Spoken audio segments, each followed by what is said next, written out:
Thanks so much for joining us for the 2025 Hispanic Heritage Month Hope After Brain Injury Conference. Gracias por unirte a nosotros en esta conferencia en honor a la Hispanidad 2025, construyendo un puente después del daño cerebral. And the theme this year, a bridge to bright health and community. Sí, precisamente el tema de esta conferencia es construyendo un puente hacia la sanidad y la comunidad después del daño cerebral.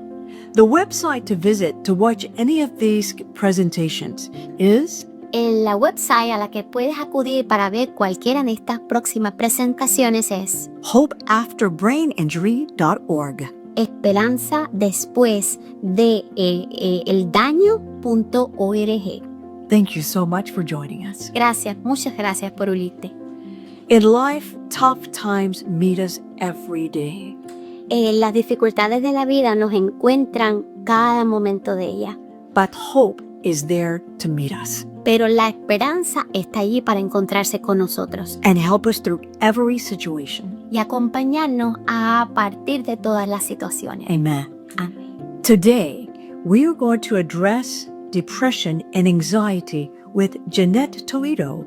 Hoy vamos a estar hablando acerca de la ansiedad y la depresión con Jeanette Toledo. She's addressing it after brain injury. Ella estará hablando de estos temas después del daño cerebral.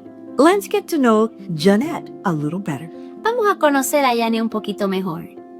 Jeanette is a licensed psychologist since 2010 Jeanette es licenciada en psicología desde el 2010 with continuous professional practice and training. y ha continuado practicando y entrenando la psicología desde entonces. Over 5 years of experience as a university lecturer. Tuvo 5 años de experiencia en la universidad como profesora de psicología. As a university professional lecturer at the Central University Marta Abreu de las Villas, Cuba. En Cuba, en la Universidad Marta Abreu de las Villas, ella pudo ejercer también la presentación de lecturas, de conferencias, de magisterio sobre temáticas de psicología. She is so incredible. Que ella suena a ser increíble. Janet is recognized for effective communication and personalized attention Jeanette ha sido reconocida por una comunicación efectiva in all areas of practice. en todas las áreas de práctica laboral. Former active member of a multidisciplinary team addressing domestic violence Ha sido parte del equipo multidisciplinario de violencia intrafamiliar and women's abuse. y sobre todo en la temática del abuso a la mujer. She helps what is needed Ella ayuda en lo que puede with hands-on experience in forensic psychology, y tiene una experiencia vasta en psicología forense. well acquainted with the court system. De la misma manera con el sistema de leyes y en corte con casos familiares. Currently, Jeanette serves as a speaker and conference leader Actualmente Jeanette sirve también como speaker, como oradora en conferencias, for women particularly, en particular con los temas de las mujeres, addressing topics related to mental health with a focus on biblical principles. atendiendo sobre todo a las necesidades, a las particularidades femeninas en mujeres y sobre todo en mujeres cristianas. Some of those topics include depression in the Christian woman, Muchos de los temas de especialización de Jeanette son la depresión en mujeres, domestic violence, la violencia doméstica, and early decision making and its future impact. el presente de la toma de decisiones con las consecuencias emocionales para el organismo y la mente de la mujer. So please lean in and soak up the wisdom about depression and dealing with anxiety after brain injury. Y cómo también lidiar con la ansiedad y la depresión como emociones negativas después del daño cerebral. Hola, mi nombre es Jeanette Toledo, soy máster en psicología, en consejería y en bienestar psicológico. Gracias por estar aquí hoy conmigo. Quiero hablarte de un tema muy importante y que muchas veces pues no se menciona lo suficiente, y es la depresión y la ansiedad en personas que han sufrido daño cerebral. Tal vez tú o alguien que amas pues ha pasado por un accidente, un derrame, una cirugía o algún evento que afectó notablemente su cerebro. Y a veces pues las heridas que no se ven son las que más pesan, ¿verdad que sí? Así que quiero hablarles y quiero que sepan desde ya, no estás solo, no estás sola, lo que sientes es válido y existe esperanza, tratamiento y apoyo para ti. Antes de entrar pues de lleno en el tema, déjame compartirte un dato estadístico. Estudios pues indican que entre el 30% y el 50% de las personas que sufren una lesión cerebral pues hay una tendencia a desarrollar los síntomas de depresión y ansiedad en el primer año posterior al evento. Y no es una debilidad, claro que no, es parte del impacto profundo que la lesión produce en nuestro cuerpo, en nuestro cerebro, en nuestra mente, en nuestras emociones. Así que cuando se habla de daño cerebral, nos referimos a cualquier lesión que afecte el funcionamiento del cerebro en sí mismo, ya sea de tipo traumático o adquirido. Traumático nos referimos a todos los accidentes de tránsito, caídas, golpes fuertes, y adquirido a todo lo que tiene que ver con derrame cerebral, tumor, infección y falta de oxígeno incluso. El cerebro, como ya ustedes saben, es como un centro de control de todo nuestro cuerpo. Dirige movimientos, controla el habla, las emociones, la memoria, todo. Por eso es que cuando se daña, no solo se afecta las funciones físicas, sino también la forma en la que sentimos, pensamos, reaccionamos. Así que ahora bien, es muy importante que una vez que ya definimos en qué consiste el daño cerebral, que podamos diferenciar la tristeza normal de la depresión clínica en este tipo de personas. Número 1, la tristeza normal es parte del proceso y de la adaptación, incluso del duelo de lo que acaba de vivir. Tiende a haber una transitoriedad en los síntomas, mientras que la depresión clínica tiende a ser más persistente, más intensa, e empieza a interferir incluso en la vida diaria, en las áreas de actuación de la persona, a un mayor grado de intensidad. Con la ansiedad nos pasa muy similar, es ese sentimiento de nervios ante lo desconocido que puede llegar a ser normal, pero cuando es un miedo que se vuelve constante y hasta paraliza, pues ya estamos hablando de un trastorno de ansiedad. Ahora bien, ¿cuáles son las causas biológicas y emocionales para que estos pacientes comiencen a experimentar la ansiedad y la depresión? En primer lugar, cambios en el cerebro. El daño puede alterar el equilibrio químico, incluso hormonal, específicamente en las zonas que regulan el estado de ánimo, como el lóbulo frontal y el sistema límbico. Esto puede provocar sin duda alguna tristeza profunda o incluso miedo constante, además sin motivo aparente. Número 2, pérdida y cambio de todo el estilo de vida, perder la independencia, cambios en la capacidad incluso para trabajar o hacer actividades que solíamos hacer en la vida cotidiana. Alteraciones de la misma forma en la que nos relacionamos con los otros. Hay aislamiento social y a veces nuestros amigos, la familia, se alejan un poco porque no saben cómo ayudar y eso puede aumentar la sensación de soledad en estos pacientes. Y por cierto, la presencia de dolor físico, la fatiga, también causa un poco de dolor crónico, de cansancio extremo y puede afectar en sí mismo el estado de ánimo también, aumentando también la ansiedad. Hablemos de un caso hipotético, no real, pero que nos ayude un poquito a ilustrar esta realidad. Tenemos a María, una mujer de 45 años que sufrió pues un derrame cerebral, digamos. Después de ese accidente, su vida cambió por completo. Biológicamente, el derrame afectó parte de su lóbulo frontal, así que antes era una persona alegre, pero ahora se siente triste la mayor parte del tiempo, sin entender incluso por qué. Y no es que no quiera estar feliz, es que su cerebro procesa las emociones ahora de una manera diferente. En lo emocional podemos ver que perdió su independencia totalmente. Antes trabajaba, conducía, cuidaba a su familia. Ahora necesita incluso de ayuda para tareas simples como vestirse o preparar incluso la comida, el desayuno. Y esa pérdida de autonomía la hace sentir aún más frustrada e inútil. En lo social, pues algunos de sus amigos dejaron de visitarla. No saben cómo tratarla o cómo hacerla sentir bien. Ella empieza a aislarse aún más creyendo que ya no es la misma de antes y en lo físico vive con ese dolor de cabeza constante, se cansa con facilidad, lo cual hace que se alimente aún más esa sensación de desánimo en ella.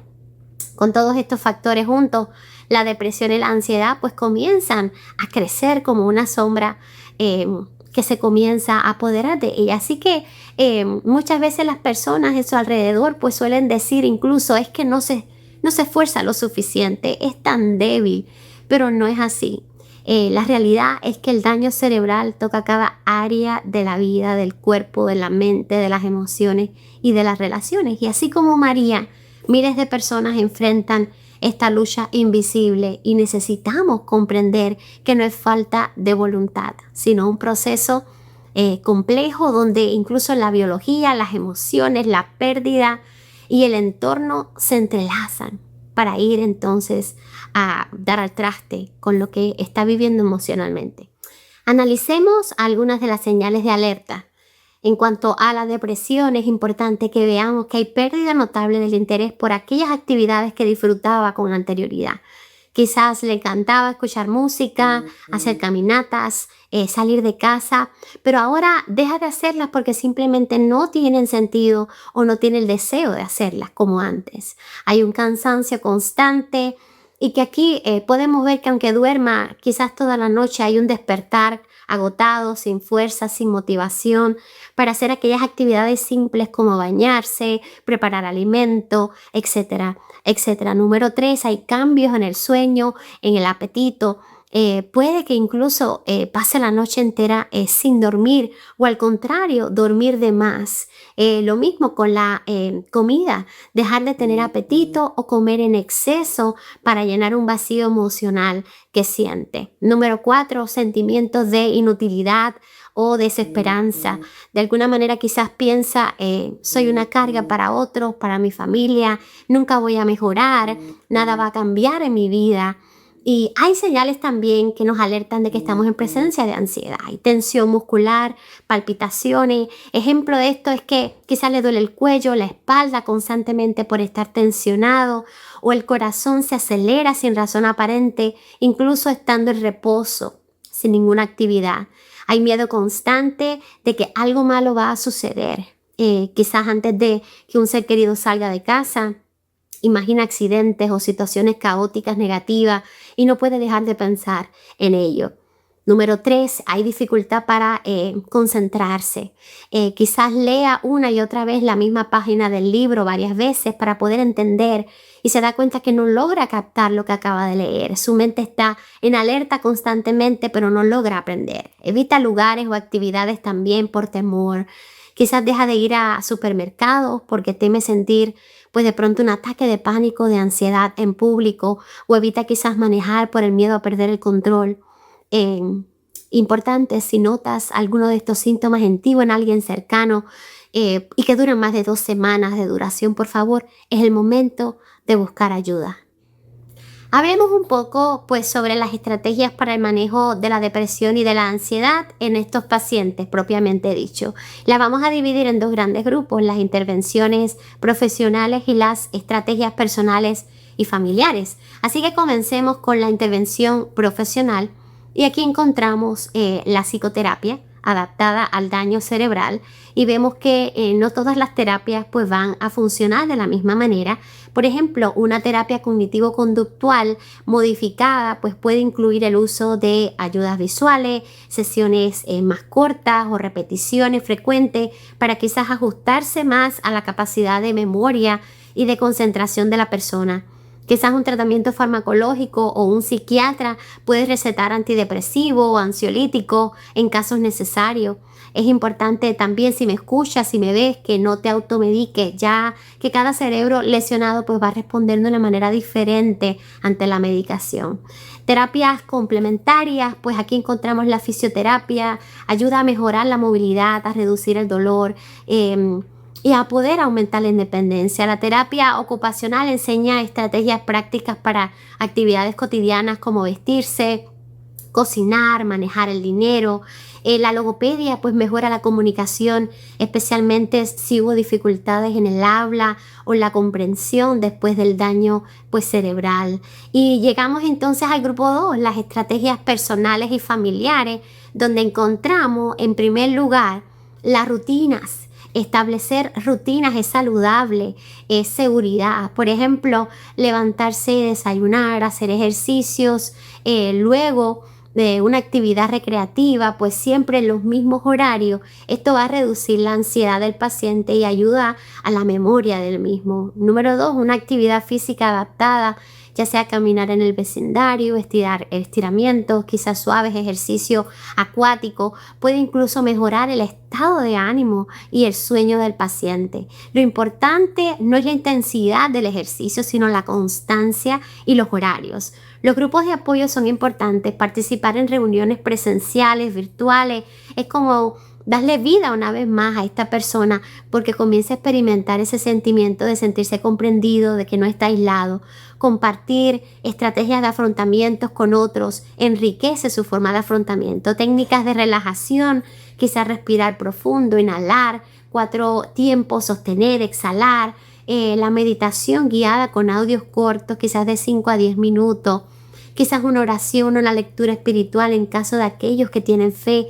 También se ha comprobado que trae calma, que trae esperanza a la vida de estos pacientes. Y el refuerzo positivo, celebrar los logros pequeños, recordar quizás el nombre, el camino, algunos pasos más, preparar una comida, pues cada cosa debe ser celebrada, debe ser reconocida y eso aumentará la autoestima, el reconocimiento de estos pacientes.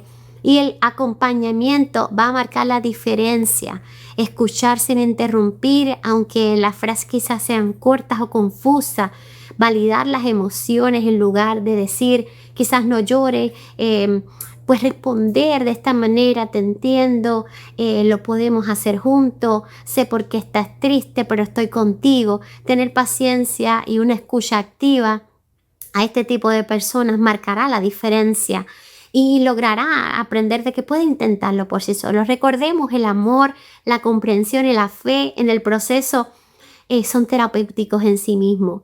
Así que familia, si cuidas o estás con una persona que necesita apoyo en este sentido, la escucha, el no juzgar es clave. Valida sus emociones y marca la diferencia en su recuperación. Vayamos una vez más al ejemplo de María. Esa señora de 45 años de edad que sufrió un accidente cerebrovascular y que la dejó con algunas dificultades para hablar, para concentrarse, pero ella decidió buscar ayuda y con la combinación de estas estrategias de apoyo profesional, familiar y personal, pues pudo transformar su vida después del daño cerebral que había experimentado. Recordemos que al principio se sentía perdida, con tristeza constante, con miedo de no volver a ser la misma. Y durante meses se aisló creyendo que nada, pero nada podía cambiar su vida. Pero un día decidió buscar ayuda profesional. Su psiquiatra le recetó un tratamiento suave para la ansiedad y con una psicóloga pues comenzó sesiones de terapia cognitivo-conductual adaptadas a su condición. Paralelamente a esto pues empezó a trabajar con un fisioterapeuta para recuperar la movilidad y con una logopeda pudo trabajar para mejorar su comunicación cada día. En casa, su familia organizó una rutina diaria clara, despertarse a la misma hora, desayunar juntos y luego realizar ejercicios suaves. Sus hijos la animaban todos los días para dar pequeños pasos en el parque. Y también se unió a un grupo de apoyo en línea donde descubrió que no estaba sola en su proceso. Había muchas personas más. Poco a poco María aprendió técnicas de respiración profunda para manejar la ansiedad y su esposo reforzaba cada pequeño logro. Hoy pudiste leer un párrafo más, mi amor, decía. De alguna manera hoy caminaste un poquito más que ayer. Y un año después, aún aunque ella enfrenta desafíos, María puede comunicarse con mayor claridad. Se siente con más energía y sobre todas las cosas, recuperando la esperanza. Ahora ella misma anima a otras personas a no rendirse, a pedir ayuda a tiempo. ¿Cómo influye entonces la depresión en la recuperación? Es sencillo, es un obstáculo en la rehabilitación sin duda alguna, ya que esta va a dificultar la recuperación física, cognitiva y funcional. Diagnosticarla y tratarla adecuadamente va a ayudar a mejorar el resultado general del paciente. La recuperación es más lenta cuando hay depresión comórbida. El proceso de retorno al trabajo puede incluso demorarse un poco más. Y el tratamiento de la depresión en sobrevivientes de derrame cerebral va a contribuir a una mejora de las habilidades esenciales como el cuidado personal, la movilidad, la autonomía. Y en el caso de la ansiedad vemos que es una obstrucción también notable en la recuperación de este tipo de pacientes. La ansiedad genera hiperactivación fisiológica, desde que hay palpitaciones, hay tensión muscular, por lo tanto insomnio que puede limitar a la concentración y a la participación de la terapia. Esto va a dificultar el progreso, la recuperación física y cognitiva del paciente. Así que hay mayor riesgo de abandono del tratamiento y en estos pacientes con traumatismo cráneoencefálico, pues la ansiedad está más asociada con menor adherencia a programas de rehabilitación, miedo a fracasar, a las tareas y mayor evitación de la actividad necesaria para la reintegración social y laboral del paciente. Así que la ansiedad posterior a un derrame cerebral suele afectar la confianza del paciente para retomar actividades diarias, mientras que el tratamiento oportuno de la ansiedad va a favorecer con la movilidad, la autonomía, la reintegración de la vida cotidiana, a reducir por lo tanto el miedo a las caídas, las recaídas o las nuevas crisis. Así que tanto la depresión como la ansiedad, como podemos ver, son factores emocionales críticos que si no se abordan y sanan, pues van a limitar la rehabilitación. Así que tanto mejorar el estado de ánimo y el impacto que estas dos emociones negativas tienen en el paciente va a mejorar la calidad de vida del mismo. Poco se habla del papel de la familia en estos procesos. Son ellos muchas veces los héroes invisibles y silenciosos, porque no basta con acompañar físicamente. Es importante acompañar, pero también con palabras que construyen, decir estoy contigo, entiendo lo que sientes, transmitir validación y seguridad. En cambio, frases como ya deberías estar mejor, no exagere, generalizan ese desánimo notable y un retroceso en las terapias. Las personas con redes de apoyo familiares bien sólidas pues tienen hasta un 40% más de probabilidad de seguir sus terapias, de mejorar incluso. El ejercicio regular, caminatas cortas, pues puede reducir síntomas de ansiedad y depresión entre un 20 y un 30%. Así que estos números nos confirman que lo que parece quizás pequeño o un paseo, una conversación, una palabra de aliento puede tener un tremendo impacto bien poderoso en estos pacientes. Si eres familiar o cuidador, tu paciencia es medicina, tu amor es tratamiento. Si eres sobreviviente, no tengas miedo de pedir ayuda, no estás solo en esta lucha. Y si eres parte de la comunidad, quizás tu compañía, tu empatía, tu escucha puede marcar la diferencia en la vida de alguien que lo necesita. Te dejo una pregunta para reflexionar esta semana. ¿Qué puedo hacer yo para apoyar a alguien que esté atravesando una lucha silenciosa como esta? Porque a veces el milagro que alguien está esperando puede empezar con un pequeño gesto de amor que nuestra parte puede ofrecer. Quiero cerrar recordándote algo muy importante. Buscar ayuda no es el signo de debilidad, es un acto de valentía. Reconocer que necesitamos apoyo requiere más de fuerza que de ocultar lo que realmente sentimos. La depresión, la ansiedad, el daño cerebral no define quién eres, no borran tu valor, no cancelan tus propósitos. Tú eres mucho más que un diagnóstico, que un síntoma o una temporada difícil en tu vida. La esperanza puede encontrarse en distintos lugares, en los avances de la ciencia, la medicina, en la calidez de una conversación con alguien que te ama, en el poder de compartir tu historia y descubrir que otros también han pasado por el dolor y han salido adelante. También está en tu propia capacidad de levantarte, incluso cuando los pasos son pequeños. Cada intento cuenta, amigo. Cada día vivido es una victoria y cada búsqueda de ayuda abre una nueva puerta hacia la sanidad y la paz que estás buscando. Quiero animarte a que no camines solo este proceso. Atrévete a levantarte. Levántate, busca acompañamiento, hablar de lo que sientes. Tu voz importa, tu vida importa. Hay personas, recursos, caminos que pueden sostenerte en este viaje. Tu vida sigue teniendo valor, propósito y sentido, aún en medio de la tormenta. No te rindas, no te aísles y recuerda que pedir ayuda no te hace menos. Encontrarlo te hace más. Abre posibilidad de sanar, crecer y redescubrir la belleza de seguir viviendo. Gracias por escucharme. Y si este mensaje, amigo, te ayudó, te invito a que compartas con alguien más. Nunca sabemos a quién podemos estar sosteniendo con una palabra de aliento. A veces un simple gesto puede ser la chispa que encienda la esperanza en otra vida. Muchas gracias.